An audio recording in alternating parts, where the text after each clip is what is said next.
The mining town elected a new mayor and council, and they have a serious task at hand. It has been touted the town was subject to grave neglect under the previous administration, and this gave rise to serious problems in the town.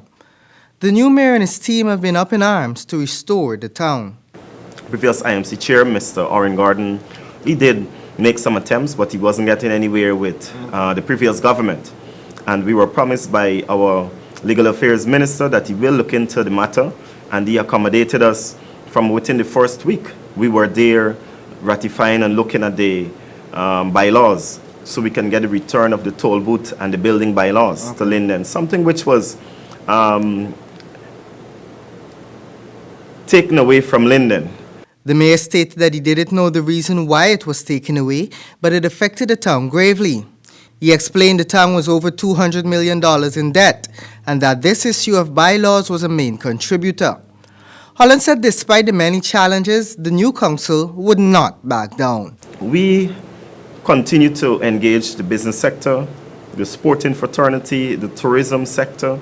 All these areas, we're actually engaging them on how we can move Linden forward. The education sector, we're fighting for a section of the University of Guyana to be in Linden, and there are many things we're trying to get going. Holland highlighted a lot of things that were needed to develop a town of that magnitude, citing an increase in the town's subvention. He said the neglect of the town over the years had made their present task harder. Linden's neglect has been for many years, and we ourselves are in such a hole in terms of bringing Linden back to the standard that it will take a few $1 billion. The chief citizen said that his team was meeting with investors to seek out other avenues for development and was making a plea for others to invest in the mining town.